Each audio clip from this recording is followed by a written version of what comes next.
ಒಂದು ಹೆಣ್ಣು ಮಕ್ಕಳ ರಕ್ಷಣೆಗೆ ನಾವಿದ್ದೆ ಅಂತ ಹೇಳಿಕೊಂಡು ನಡೆದುಕೊಂಡಿರುವಂತಹ ಸ್ವಯಂ ಘೋಷಿತ ಕೆಲವು ಹಿಂದೂ ನಾಯಕರಿದ್ದಾರೆ. ಅವರನ್ನು ಕೂಡ ಇಲ್ಲಿ ಪ್ರಶ್ನೆ ಮಾಡಬೇಕಾಗಿದೆ. ಇಷ್ಟು ಹೆಣ್ಣು ಮಕ್ಕಳ ಕೊಲೆಗಳು ನಡೀತಾ ಇರುವಾಗ, ದೇಹಗಳು ಅನ್ಯಾಯಕ್ಕೊಳಗಾಗಿ, ದೌರ್ಜನ್ಯಕ್ಕೊಳಗಾಗಿ, ಬರ್ಬರವಾಗಿ ಹತ್ಯೆಗೆ ಒಳಗಾದಾಗ ಇವರು ಎಲ್ಲಿದ್ದಾರೆ? ಇಲ್ಲಿ ನಡೆದಂತಹ ಕೊಲೆಗಳ ಬಗ್ಗೆ ಒಂದು ಕೂಲಂಕುಷ ತನಿಖೆ ಆಗಬೇಕು. ಅದೇ ರೀತಿ ಸರ್ಕಾರ ಕೂಡ ಇದರ ಬಗ್ಗೆ ಒಂದು ಸ್ಪಷ್ಟವಾದ ಒಂದು ನಿಲುವನ್ನು, ಒಂದು ಆಸಕ್ತಿಯನ್ನು ತೋರಿಸ್ತಾ ಇಲ್ಲ. ಇದನ್ನೆಲ್ಲ ಸ್ಪಷ್ಟವಾಗಿ ನೋಡುವಾಗ ಒಂದು ಅನಿಸುವುದೇನಂತ ಹೇಳಿದರೆ, ಸರ್ಕಾರ ಒಂದು ವ್ಯವಸ್ಥೆ, ಸರ್ಕಾರ ಜೊತೆಗೆ ಒಂದು ದೊಡ್ಡ ವ್ಯವಸ್ಥೆಯೇ ಇಂತಹ ಒಂದು ಕೃತ್ಯಗಳನ್ನು ಮುಚ್ಚಿಡುವ ಪ್ರಯತ್ನವನ್ನು ನಡೆಸ್ತಾ ಇದೆ ಅನ್ನುವಂಥದ್ದು ಇದು ಸ್ಪಷ್ಟವಾಗಿ ಜನಸಾಮಾನ್ಯರಲ್ಲಿ ಮೂಡ್ತಾ ಇದೆ. ಅದೇ ರೀತಿ ಇಲ್ಲಿನ ಈ ಒಂದು ಕೃತ್ಯಗಳು, ಹತ್ಯೆಗಳು ಏನು ನಡೆದಿದೆ, ಅಲ್ಲಿ ಸರಣಿ ಹತ್ಯೆ, ಅತ್ಯಾಚಾರ, ಕೊಲೆಗಳು, ಇದು ದಶಕಗಳು 80ರ ದಶಕದಿಂದ ನಡೀತಾ ಇದೆ ಅಂತ ಹೇಳುವಂಥದ್ದು ಏನು ಈಗ ಬೆಳಕಿಗೆ ಬರ್ತಾ ಇರುವಂತಹ, ಜನಸಾಮಾನ್ಯರಲ್ಲಿ ಚರ್ಚೆ ಆಗ್ತಿರುವಂತಹ ಕೆಲವು ವಿಷಯಗಳಾಗಿದೆ.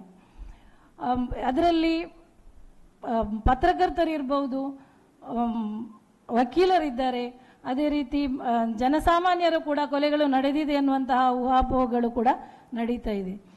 ಇಲ್ಲಿ ನಮಗೆ ಈ ಒಂದು ಭಯಾನಕ ಕೃತ್ಯ, ಈ ಒಂದು ಪ್ರದೇಶದಲ್ಲಿ ನಾವು ಜೀವಿಸ್ತಿರುವಂತಹ ಸುತ್ತಮುತ್ತಲ ಪ್ರದೇಶದಲ್ಲಿ ಇಂತಹ ಒಂದು ಭಯಾನಕ ಕೃತ್ಯಗಳು, ಅದರಲ್ಲೂ ಕೂಡ ಹೆಣ್ಣು ಮಕ್ಕಳು 90% ಹೆಣ್ಣು ಮಕ್ಕಳ ಬರ್ಬರ ಹತ್ಯೆಗಳು, ಅತ್ಯಾಚಾರಗಳು, ಕೊಲೆಗಳು ನಡೆದಿದೆ ಎಂದು ಕೂಡ ಎನ್ನುವಂತಹ ಶಂಕೆಗಳು ಕೂಡ ಇಲ್ಲಿ ಕೇಳಿ ಬರ್ತಾ ಇರ್ತದೆ.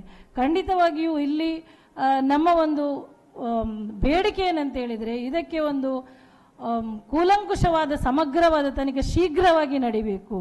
ಈ ಒಂದು ಗ್ಯಾಪ್ ಏನಿದೆಯಾ, ಇಷ್ಟು ದಿನಗಳ ಗ್ಯಾಪ್, ನಿರಂತರವಾದ ಇದನ್ನು ಮುಂದೂಡುವಿಕೆಯು ಒಂದು ಸಾಕ್ಷಿಗಳ ನಾಶಕ್ಕಾಗಿ ತೆಗಿತಾ ಇದ್ದಾರಾ ಎನ್ನುವಂತಹ ಒಂದು ಸಂಶಯ ಕೂಡ ಇಲ್ಲಿ ಬರ್ತಾ ಇದೆ. ಅದೇ ರೀತಿ ಈ ಒಂದು ಹೆಣ್ಣು ಮಕ್ಕಳ ರಕ್ಷಣೆಗೆ ನಾವಿದ್ದೆ ಅಂತ ಹೇಳಿಕೊಂಡು ನಡೆದುಕೊಂಡಿರುವಂತಹ ಸ್ವಯಂ ಘೋಷಿತ ಕೆಲವು ಹಿಂದೂ ನಾಯಕರಿದ್ದಾರೆ. ಅವರನ್ನು ಕೂಡ ಇಲ್ಲಿ ಪ್ರಶ್ನೆ ಮಾಡಬೇಕಾಗಿದೆ. ಇಷ್ಟು ಹೆಣ್ಣು ಮಕ್ಕಳ ಕೊಲೆಗಳು ನಡೀತಾ ಇರುವಾಗ, ದೇಹಗಳು ಅನ್ಯಾಯಕ್ಕೊಳಗಾಗಿ, ದೌರ್ಜನ್ಯಕ್ಕೊಳಗಾಗಿ, ಬರ್ಬರವಾಗಿ ಹತ್ಯೆಗೆ ಒಳಗಾದಾಗ ಇವರು ಎಲ್ಲಿದ್ದಾರೆ? ಯಾಕೆ ಇವರು ಬಂದು ಇವರಿಗೆ ನ್ಯಾಯ ತೊರಗಿಸಿಕೊಡ್ಲಿಕ್ಕೆ ಇವರು ಮೇನ್ ಸ್ಟ್ರೀಮ್ಗೆ ಬರ್ತಾ ಇಲ್ಲ? ಅದೇ ರೀತಿ ಮೇನ್ ಸ್ಟ್ರೀಮ್ನಲ್ಲಿರುವ ಕೆಲವು ಮಾಧ್ಯಮಗಳು ಕೂಡ ಇದರ ಬಗ್ಗೆ ಚರ್ಚೆ ನಡೆಸ್ತಾ ಇಲ್ಲ, ಇದರ ಬಗ್ಗೆ ತನಿಖೆಗೆ ಒತ್ತಾಯಪಡಿಸ್ತಾ ಇಲ್ಲ. ಬಲವಂತವಾದ ಯಾವುದೇ ಒಂದು ಚರ್ಚೆ ಕೂಡ ಇಲ್ಲಿ ನಡೀತಾ ಇಲ್ಲ.